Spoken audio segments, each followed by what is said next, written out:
Yeah. Welcome to my channel, STEM Cafe, where we make everything science, technology, engineering, and mathematics comprehensive, assimilating, fun, easy, even entertaining. We make everything easy to understand and become fun. Today, we are dealing with motion under gravity. When we say gravity, gravity is a field. It's a field, and gravitational force is a force field that everybody feels on any planet, and it varies from planet to planet, even from place to place on the same planet, due to the shape and rotation of the planet. We are not really going into that. What we are dealing with is motion under gravity. We have treated straight line motion, and they bear serious similarity. Even it's a prerequisite to this topic, straight line motion, because it gives us the equation, everything we put to use in this topic, all the formulas we use are derived from that place. This motion under gravity is still like when we handle objects that go upward vertically. Those are the main ones we talk about under gravity. It might be straight upward, that is like this, or it might be inclined. So we refer to these ones as motion under gravity, though everywhere we are under gravity. But because those motion deliberately goes up, and gravitational force brings to the earth. Gravity is always from the surface of the planet like this. So any object close, it will bring it down. Though this equation makes it look like gravity is going to act from upward, gravity acts from down. So it is attracting the object to the center of the earth. Please, let's take note of that. This little turning in our thinking goes a long way, because you will be able to see everything in the right perspective. Now, because we are talking about motion under gravity, it makes us to know that when objects are coming down, they will be increasing in speed downwards. That is, acceleration occurs downward. But when objects are going upwards, they will be experiencing force pulling them down. And that is where we talk about deceleration. And we refer to this one, that is when objects are going upward, we talk about negative acceleration due to gravity. When it's coming down, we talk about, because it is increasing, but it is reducing it upward. That is the main key in motion under gravity. Another thing that you need to know is your height. You make sure you take the right reference that will make it easy for you to solve all the problems.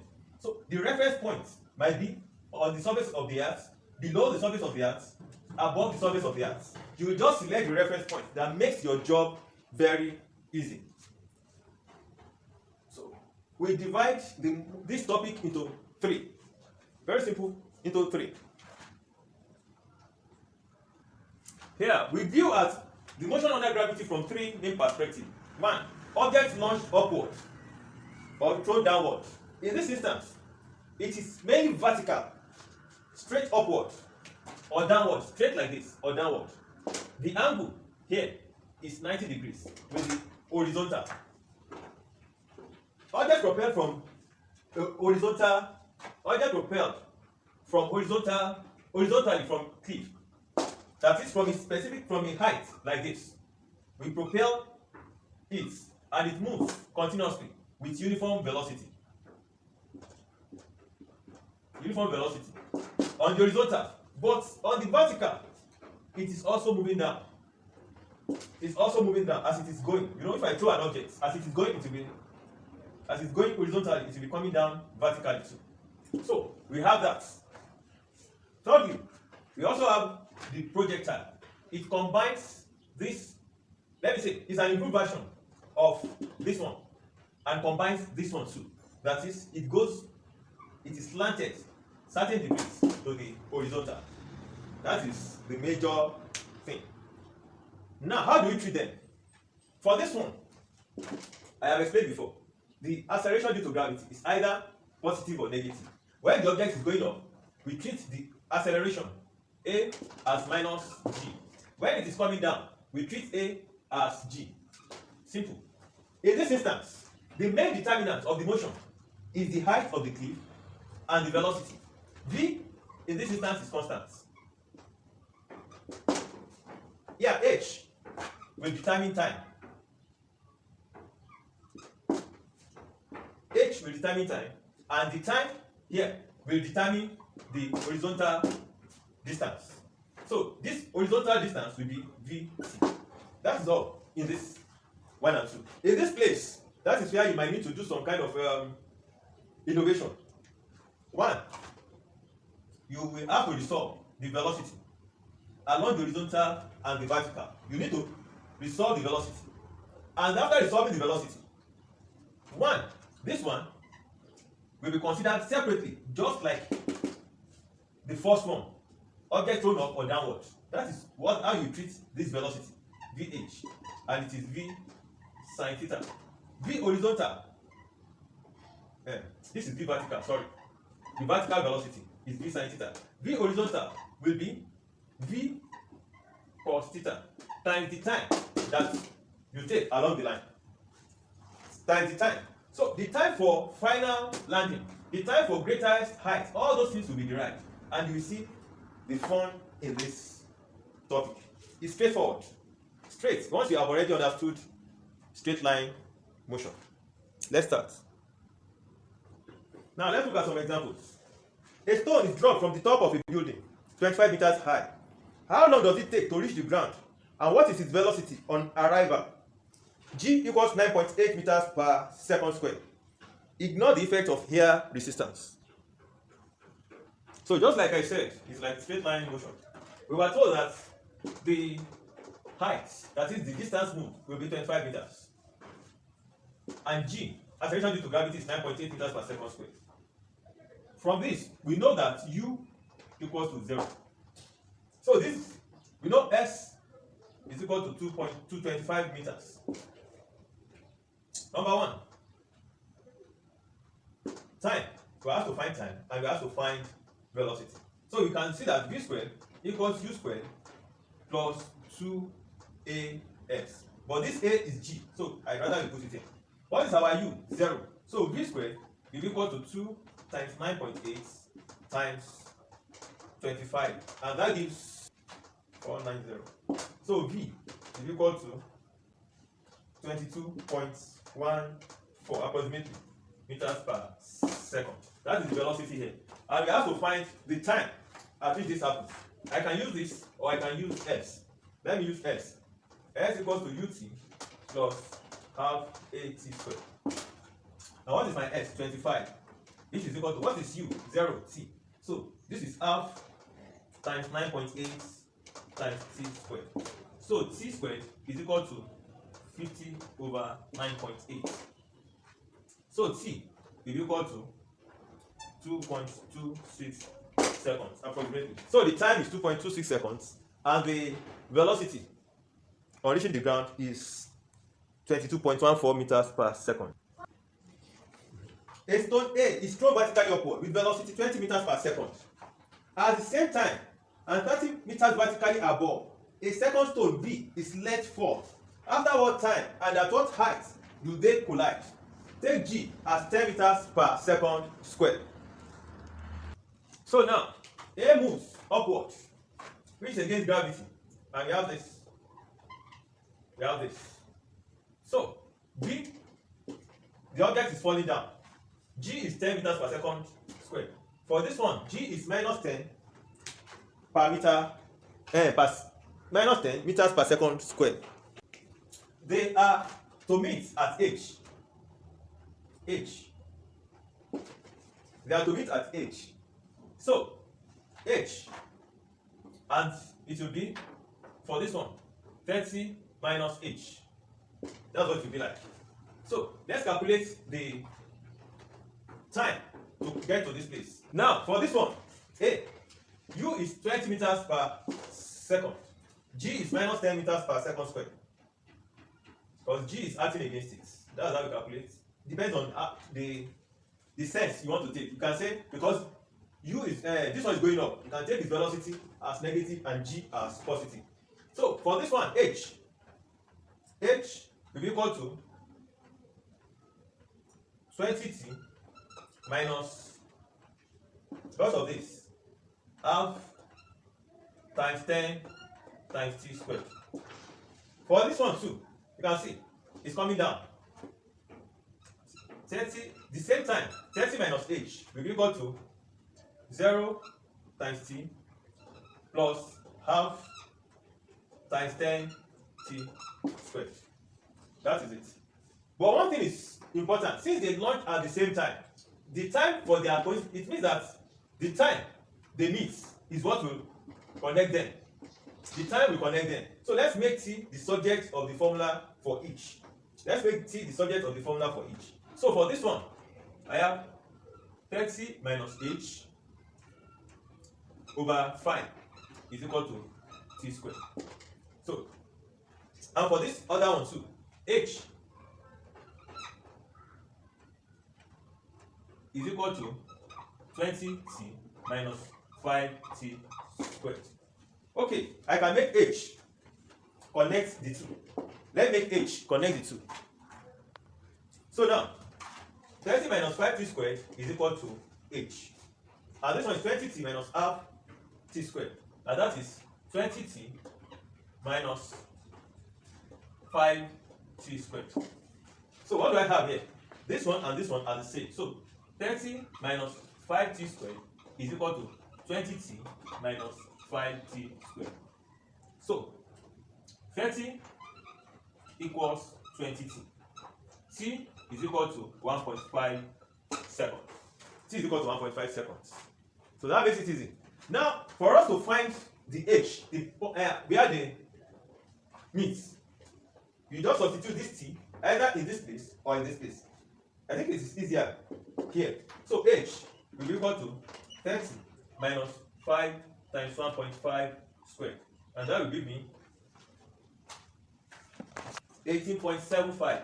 18.75. So they meet at 18.75 meters from the ground. That's where they will meet. Now we have another question. A rocket is fired vertically upward with a speed of 60 meters per second. Find 1, the maximum height reached. 2, the time taken to return to the point of projection. 3, the time taken to reach a height of 145 meters. Take g equals 10 meters per second squared. So we were told that it was initially on the ground and fired with a velocity of 60 meters per second. G is 10 meters per second squared. And it went up, got to the maximum height, and then returned to the earth. So we are asked to find maximum height. 2, time taken to return to the point of projection. 2, time of return. 3, time taken to reach height of 145 meters. 3, time for s equals 145 h, 145 meters. The time to reach 145 meters. Now let's solve it. We know the equation is going to be s equals ut plus half a t squared. We also have this one, v equals u plus at. So to reach maximum height, at maximum height, v equals to 0. So we can also use v squared equals to u squared plus 2gx. And you know, when it's going up, the velocity, the acceleration due to gravity, we can take it to be negative, or we take the velocity as negative. It depends. It's either saying the velocity is negative upward, acceleration due to gravity is positive downward, or the velocity is positive upward, acceleration due to gravity is let me see, velocity is positive upward, acceleration due to gravity is negative downward, velocity is negative positive upward, negative upward, acceleration due to gravity is negative downward. So let's see, if we say the velocity is positive upward now, v, so u will be equal to 60 meters per second, g will be equal to minus 10 meters per second squared. So maximum height reached will be V will be 0 for h max. Then we have V squared equals to 60 squared. You know, this one is minus now. Minus 2 times 10 times h max. So this one is 0. So 60 squared will be equal to 2 times 10 times h max. So h max, maximum height, will be equal to 60 times 60 over 20. So 3. So we have 180 meters as our maximum height reached. 180 meters as our maximum. Now it is asking us for the time of return. For the time of return. Time of return will be time to go up and to go down, and it will be double the time to reach the maximum height. So let's calculate the time to reach the maximum height.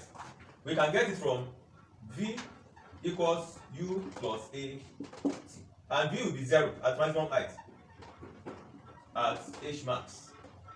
So time to reach maximum height will be 0 equals to 60 minus 10t. So t will be equal to 60 over 10. That is 6 seconds. And time for return will be time for return. Time for return will be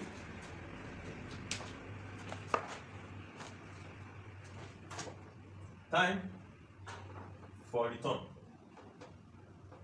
will be equal to 2 times time to get to maximum height, and that will be equal to 2 times 6, which equals to 12 seconds.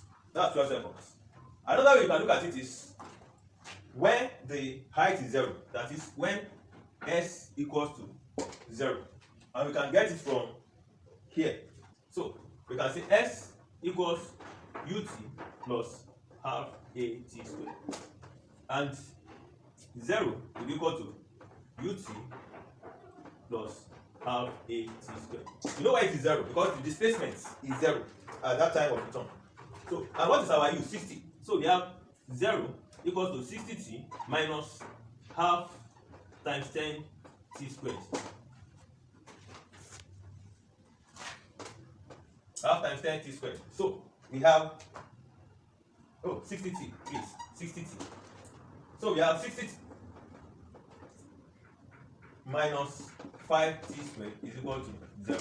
So 5t into 12 minus t equals to 0. So t equals 0 or 12 seconds. So you can see the time at which the displacement is 0 is either 12 or 0. So the time of return is 12 seconds. Now time to get to maximum height, to get to h equals to 145. Time to get to h equals to 145.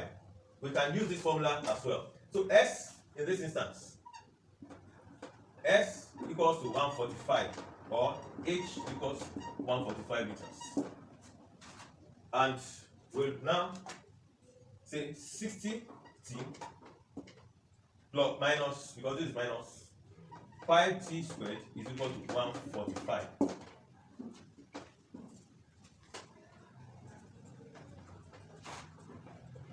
This makes it quadratic equation. Like, so let's divide 2 by 5. 12t minus t squared is equal to 29. So t squared minus 12t plus 29 equals to 0. Let's see. We are going to have minus 12, and the product is. So the time that you get to 145 is 335 seconds, or 16.65 seconds, and that is why it means that when it's going up at the time 3.35 seconds, it will get to 145 meters high. So if you go and as it's coming back, it will have spent 16.65.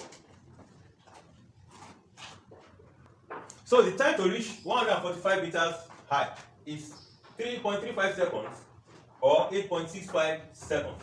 And how does that happen? Well, on its going it will get to 145 at the time 3.35 seconds. It will continue the motion. When it gets to the maximum height, it will now turn back. On coming back, it will get to that same position again at time 8.65 seconds before it continues downward. That's what happens here. A ball is dropped from a height of 20 meters and rebounds with a velocity which is 3/4 of the velocity with which it hits the ground. What is the time interval between the first and second bounces? What is the time interval between the first and second bounces? So we are told that this ball is thrown from a height.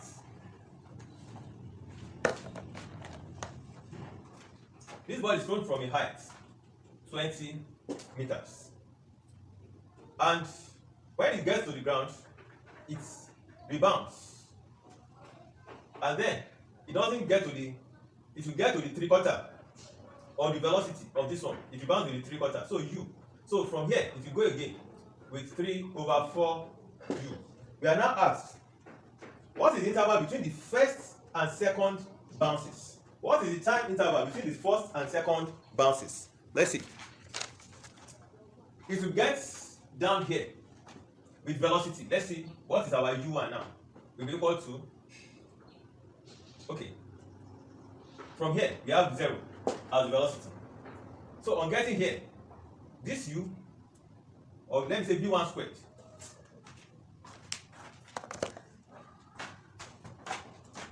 this one here, u squared will be equal to 0 minus plus 2g times 20. So u will be equal to square root of 2 times 10, because g is taken as 10 times 20. So this first u will be equal to 20 meters per second. So on rebounding, rebound velocity will be equal to 3/20 over 4 times 20, which is equal to 15 meters per second. Now it will go up and come down, just like the last example. So let's calculate the time it will take from this place to this place. So we said S equals ut plus half a t squared. Therefore, you know, this place is 0, this place will be 0. 0 will be equal to 15t plus, so here a is now negative, unlike when it was coming down now. So we have minus half times 10t squared, which equals to 15t minus 5t squared. So 0 is equal to 5t into 3 minus t. So t is 0 or 3. So time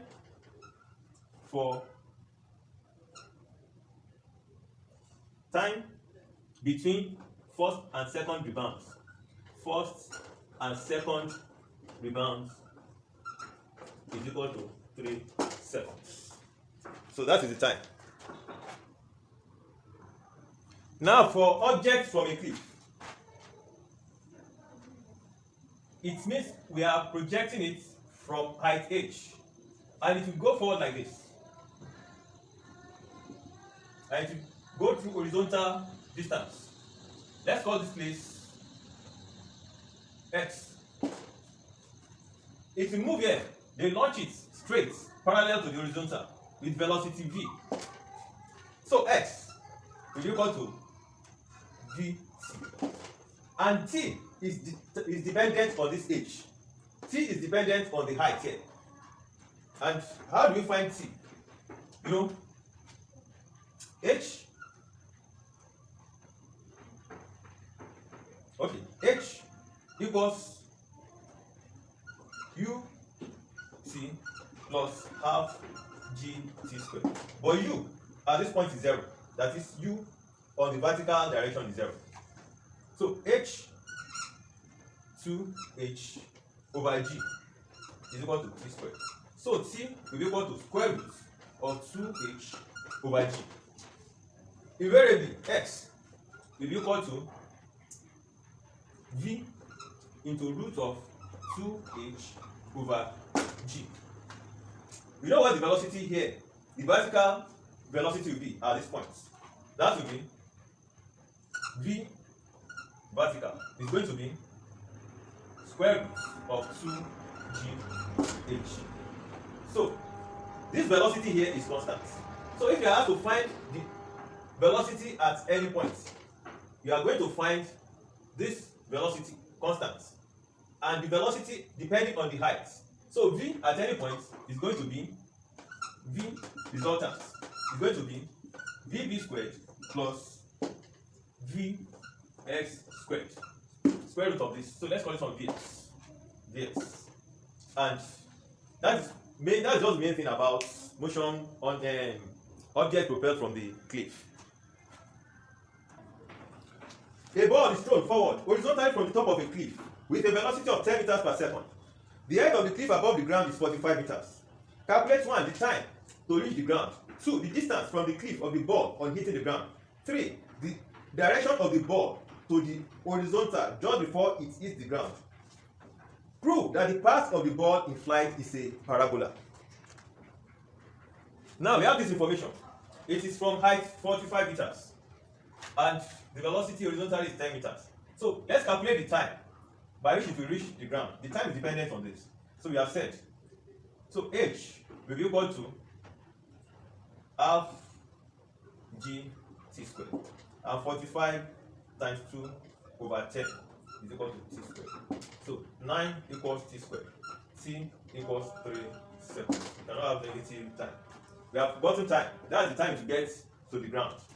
Now x, the horizontal distance from the cliff by which it falls to the ground from the cliff will be equal to 10 times 3, which is equal to 30 meters. That is the second one. It now asks us for the direction on hitting the ground. We know the horizontal velocity vx is equal to 10 meters per second. The velocity of getting here, that's what we need to find. Let's get down vy, and that will be, let's use v squared equals to u squared, that is 0, plus 2 times 10 times 45, and that means that is 900. So vy will be equal to 30 meters per second. And we have it like this, coming down, and this one is going like this. So the resultant is this. So this will be the direction to the horizontal. So tan theta will be equal to vy over vx, and which will be 30 over 10. 30 over 10. So theta will be equal to arc tan 3, which is 71.57 degrees to the horizontal. So that's our theta. That's the direction to the ground. Okay, for the latter part, it says that we should prove that the motion is parabola. So if you look at this, it's going to be something like minus y minus 45 is equal to 5 into x squared. Okay, 5 over vx squared. I know the equation of parabola is going to be something like this: y squared is equal to 4ax, or x squared is equal to 4ay. So if we do that here, we are going to have something like this: x squared is equal to vx squared over 5 into 45 minus y. So you can see it gives us that parabolic shape.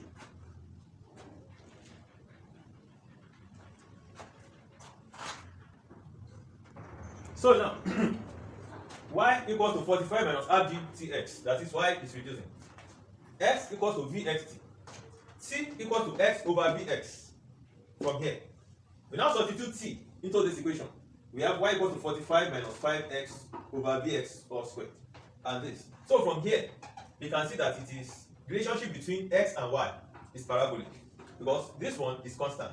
That is y equals to 45 minus 5 over vx squared into x squared. So that's why we have that parabolic shape.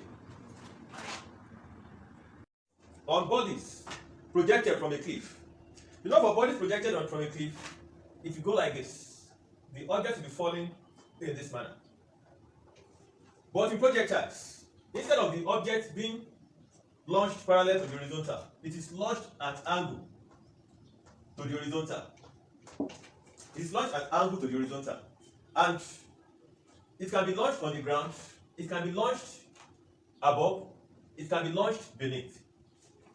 The most important thing that can assist, the most important thing is being able to resolve the velocity along perpendicular directions. Along two perpendicular directions. That is the only thing. So that this place you can describe, you can make up a formula for motion along the horizontal and motion along the vertical direction. You can even consider it along an inclined plane. So you can resolve your velocity along this plane and along a perpendicular to the plane. So that is the only major thing. Then just fix it with equation of motion. You'll be able to solve every problem in projectiles. I also like to add something. Projectiles can also be launched downwards from height.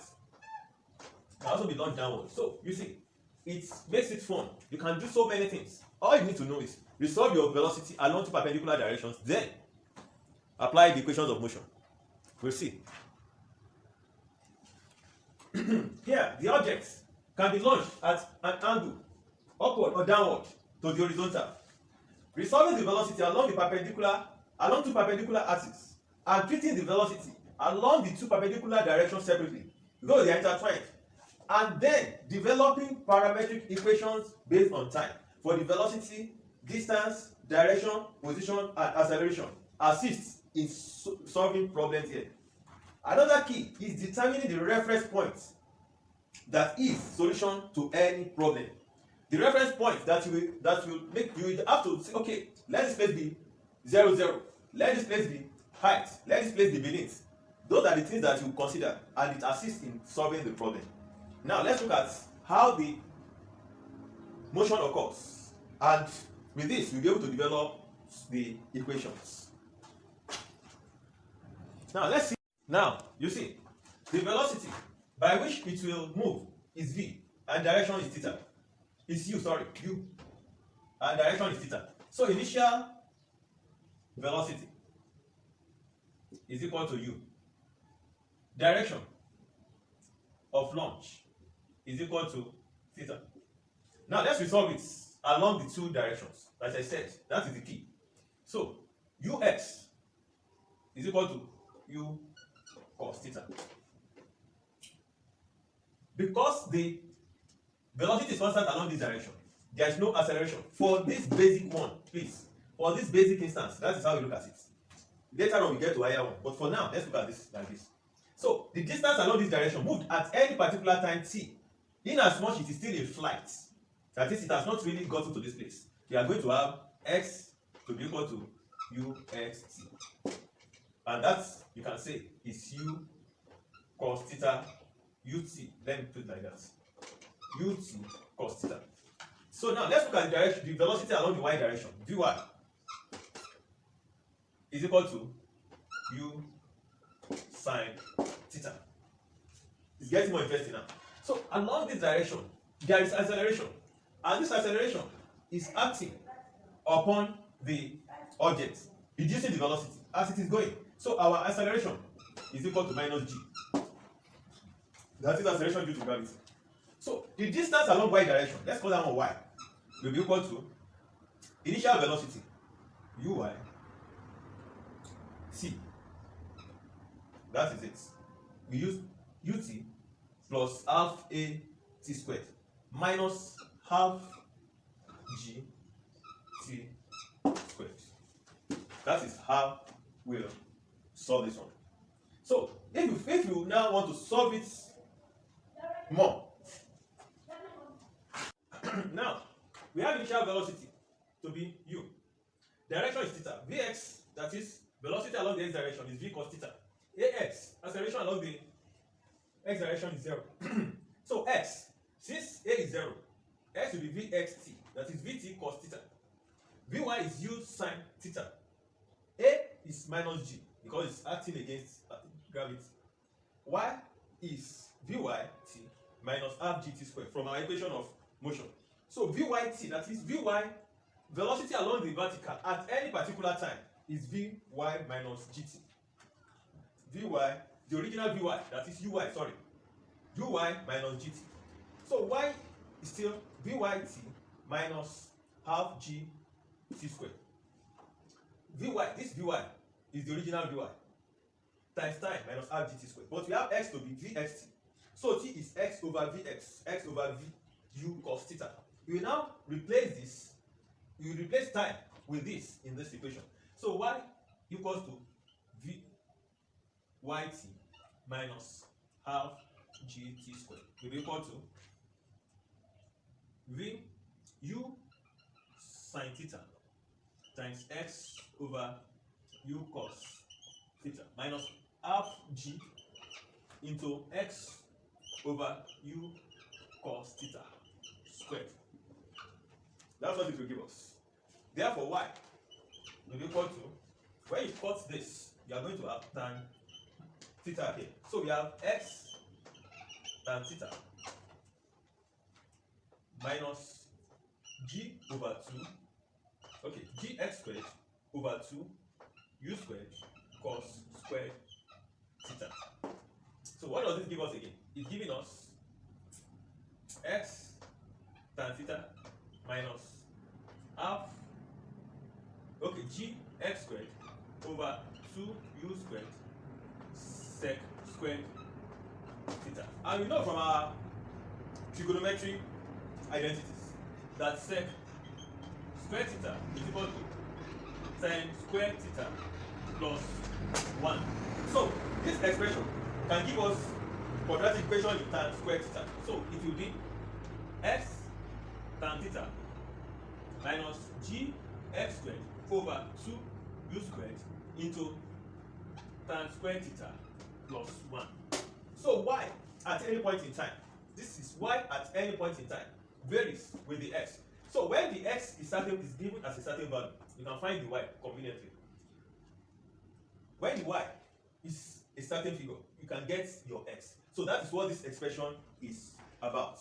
So you can do so many things, and then you easily set yourself out of any trap in any question. The major work here is resolving the velocity along the horizontal and vertical direction. Then you can find your velocity at any time. You can find your velocity along the vertical at any point in time. The velocity at the highest point is 0, and the time to get to the highest point. Even the time to come back to the Earth's surface. It is transverse this point, r. That is the range. Now let's calculate the total velocity and the direction of the velocity at any particular time. Now, since the vertical velocity is changing, the velocity, total velocity at any particular time is going to be square root of vy squared plus vx squared. We know that vx is constant, but vy is varying. That is why we'll need to introduce this. At the same time, the direction will be changing. That is why so for the direction theta, for the velocity, it will be changing. And it will be, at any point in time, it will be arc tan vy over vx. Please, this is for the velocity. This is for the velocity. Later on, we'll discuss about that of the displacements.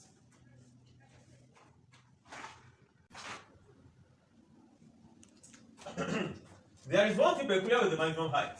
It means the velocity at maximum height is 0. At h max, Vy equals to 0. So let's find the time that happens. We have said that Vy is equal to Uy minus Gt. Minus Gt. So what is our, and at that point Vy equals to 0. At maximum height, Vy equals to 0. Therefore, Uy over G is equal to T. And what is our Ui? U cos theta. So we have this one to be equal to U cos theta over G. That is the time at maximum height. That's the time at maximum height. And let's give you what is the value of the S y at any point in time. We said it's equal to U sin theta T minus half G T squared. That is it. So at the maximum height, this is the time. U O. Now at maximum height, U equals to 0. So we have 0 equals to U sin theta minus GT. So T at maximum height is equal to U sin theta over G. That's it. To find H max, we will use the equation of that distance y equals ut sin theta minus half g t squared. Please, you know why this one is minus? Because g is negative. That's why you have it as minus here. So for H max now, we are going to have u sin theta times u sin theta over g. We are replacing this t with this, please. Minus half. We know what g is. What our t is? U square sin square theta over g squared. And if you look at it, this one will cancel. So this one is double of this because of this half now. So when you subtract half from 1, okay, let's do this.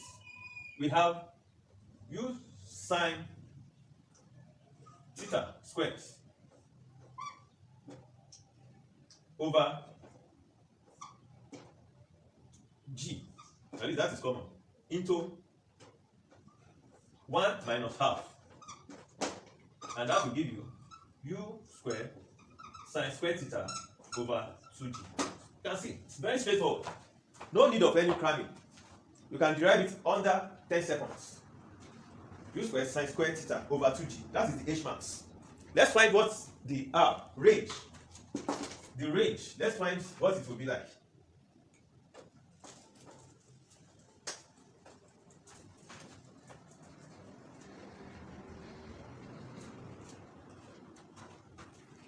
R R is X max.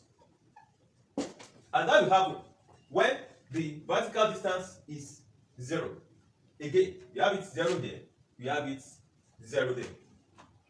That is what will happen. So let us see. At what time it will come back? Let's see. We said that Vy is equal to U sin theta minus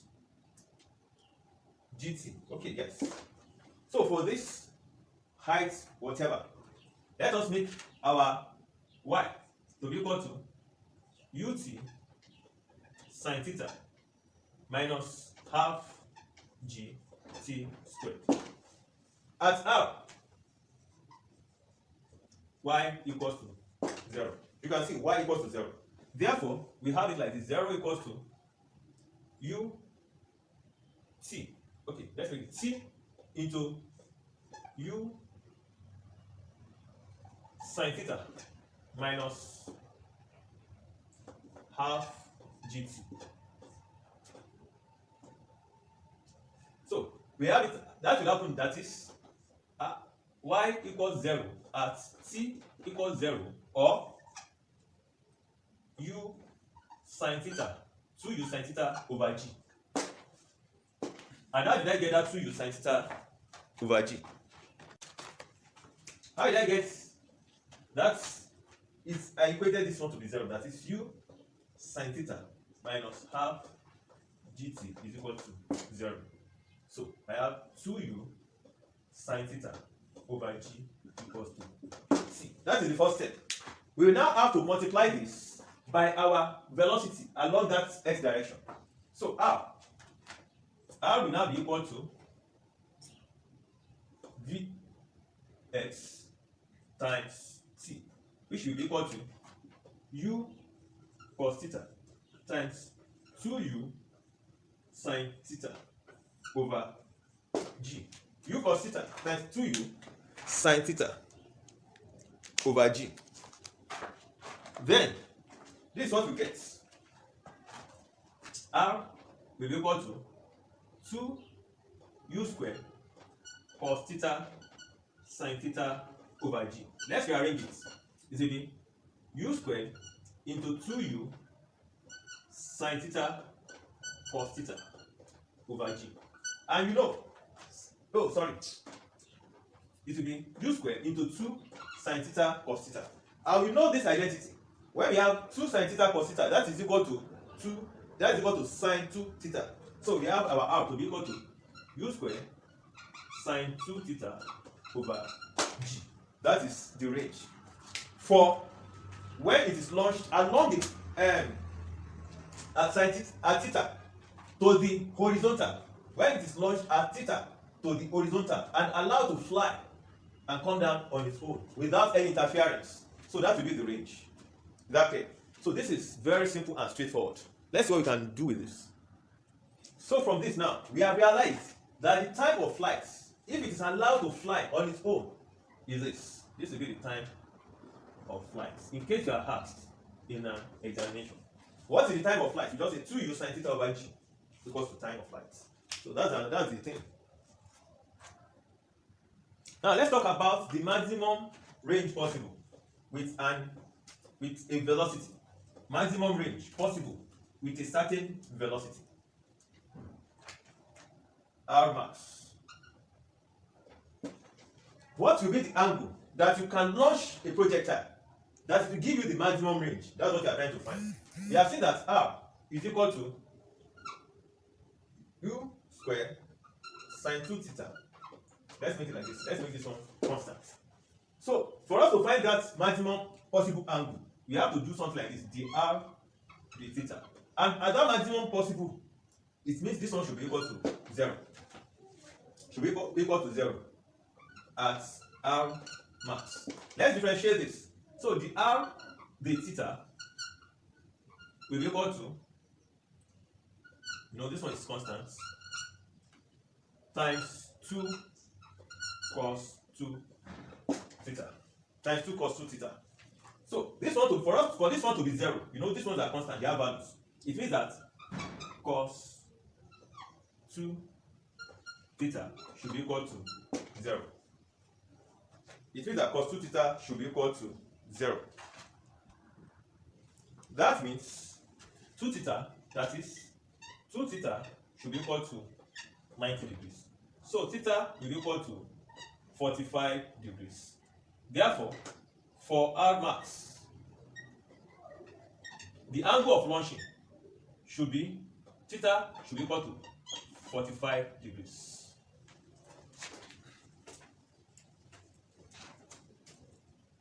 So for R max, theta should be equal to 45 degrees. If it is launched with angle smaller than this, it will not get to the R max. With angle greater than this, it will still be smaller than R max. So that is the value of launch for longest possible range with a certain velocity. A projectile is fired with a velocity of 320 meters per second at an angle of 30 degrees to the horizontal. Find 1, the time to reach the greatest height. 2, its horizontal range. With the same velocity, what is the maximum possible range? Before we go on, I'd like to make an observation. We realize that the time to get to H max, time to get to this place, is half the time for the range. It's half the time for the range. So time for range is equal to time 2 times time for H max. So this might be of help at any point in time. So don't be ignorant of that. Let's now look at this. We were told that the initial velocity is 320 meters per second and theta is 30 degrees. We have to find the time it gets to maximum height. So at maximum height, Vy is equal to 0 and Vy is equal to U sine 30 minus G. So 0 will be equal to 320 times half minus 10. So T will be equal to 160 over 10 is equal to 16 seconds. 16 seconds. We also asked for the range. R is equal to U squared sine 2 theta over G. And that is what? 320 squared sine 60 over 10. So let calculator come to my head here.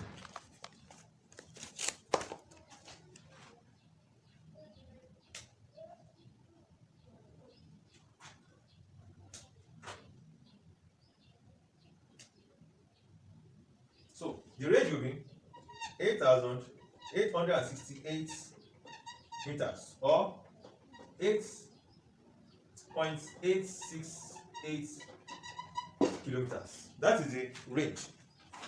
We also asked what is the maximum possible range?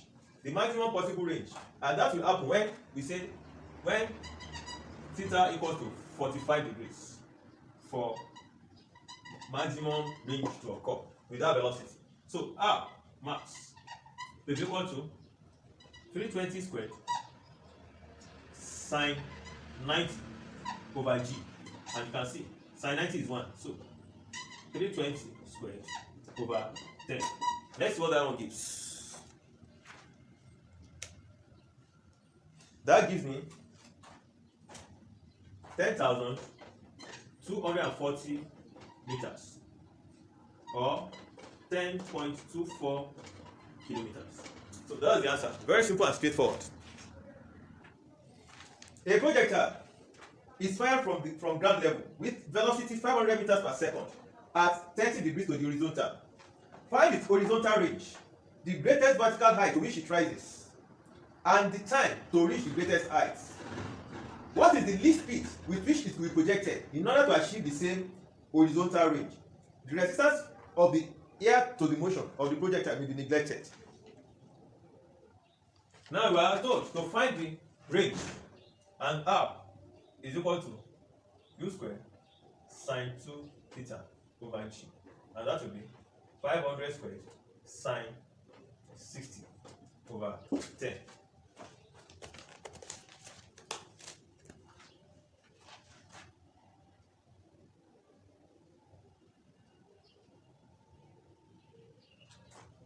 That is 21,651 meters approximately. Time to get to the maximum height. We said it. That is when y is equal to 0. U sine theta minus gt. So t will be equal to u sine theta over g, and that will be 500 sine 30 over 10. That's 250 over 10. That's 25 seconds. H max, maximum height, is equal to u squared sine square theta over 2g, and that is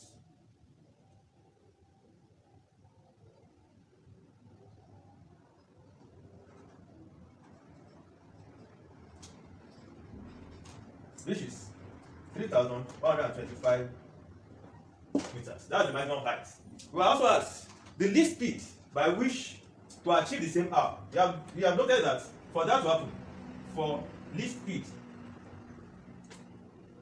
to get same R, theta will now be equal to 45. So let's find R. Let's find the least speed. So what is our speed here now? 21651 is equal to u square sine 2 times 45 over g. And what does that give us? It will be u squared sine 90, and that is 1 over g. So u will be equal to 21651 times 10 square root. Let's find that. 21651.